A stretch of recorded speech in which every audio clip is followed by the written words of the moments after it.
Mac, what's the legacy that you hope to leave behind, specifically through your work in tactical training, firearms, and fitness? So what most people know is I am outside of the norm on all that stuff. I like to think that I am a groundbreaker on most of that stuff. You know, when I first started putting YouTube videos out, nobody was incorporating heavy breathing and high heart rate with accuracy shooting. Nobody was doing that. People caught on. They started doing it, you know, because Pat Mack made it cool, Mm-hmm. or he gave him permission to do it Right. because it wasn't permissible. So that was one. And the same thing with the fitness. There's a time and place for hubris, right?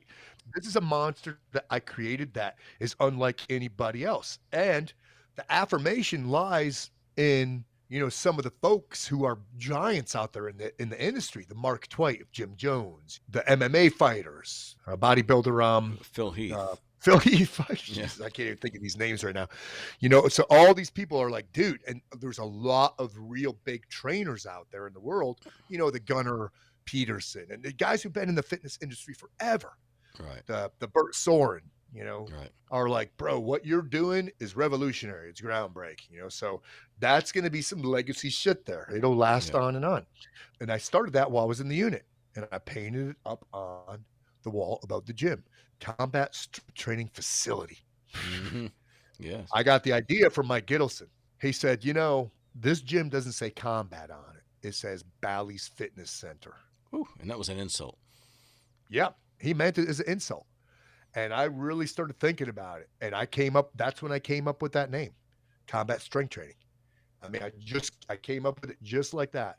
So I asked the leadership in the unit, you know, I asked the unit sergeant major, I said, hey, can I do this thing? Can I paint this here? And man, I spent a lot of time on building a stencil. I did it all myself, you know, blocked all the letters, cut them all out, pasted it up there, painted it on, trimmed it all up nice, real professional. The font was cool, you know, Right. slightly italic. And I remember when I first finished it, I took down the stencil and I'm looking at it. And this dude, Mark, he's walking into the gym and he goes, hey, Mac, how's it going? And he goes, and he looks up and he backs up and he goes, combat strength training facility. He goes, holy shit, looks like I got to work now. Shit just got serious. Yeah, I guess I got to work.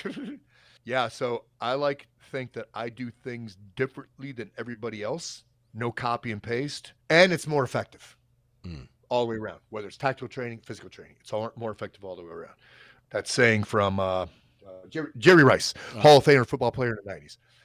I love that saying. I will do today what others won't, so I can do tomorrow what others can't. Yeah. You know, and that's been a mantra of mine, and I hope that people see that as like legacy shit. There was a comment yesterday, some dude about working out, I think it was the bag workout, guy said Pat Mack's doing what 20-year-olds can't, and he's on the ass crack of 60 years old. Yeah. I think I saw that comment. I was like, oh, that's Yeah. cool. On the ass crack of 60. Yeah. You really will, maybe even more so, or at least with more people, you'll leave a legacy just in that mindset.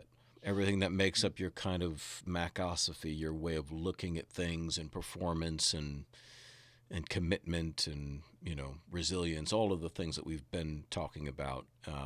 And because, as we said earlier, one of the other questions, not everybody is going to be doing a special operations unit kind of work or professional sport or a SWAT Right. team or what have you, but they want to apply that sort of mindset to what they face every day, and they Yeah, should. man.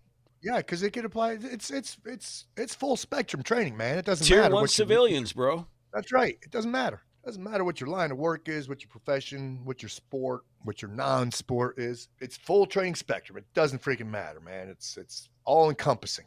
I'm probably the one who most probes you for mindset stuff.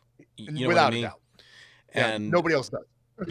because for you, it's like built in, like humor. It's just kind of built into the operating system. You're going to get that.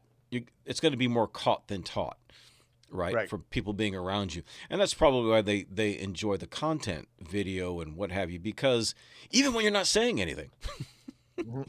You could be just doing your Right. CST videos, Mhm. but Yep. it's still people will say, they'll say oftentimes, man, I just wasn't feeling it. Saw you working out. It's not that they're going to do the workout you just did. Yep. It's just the fact that they saw you were getting after it in the rain. He's doing it. He's older than I That's am. right. I got no Yeah. excuse. And I tell Rebecca that on days where I don't feel like it, I say I have to do this for the people who are looking for an excuse. Yeah. She told me today, it was a great line. What was I doing? I was in the driveway doing something, work, whatever. I wasn't working out yet. She's got her gym clothes on. I said, "You going to work out?" She goes, "I don't want to. That's why I know I have to." Mm. Dude, I hear you there, bro. I freaking hear you 100%, man. Yeah, you almost said something there a minute ago. My copywriting mind went to work Yep, right. about you not having an excuse because you want to be the example to those who Right, who are have looking, excuses. who have excuses, Yeah, right? yeah. So No, I think there's yeah, something there, man. right there.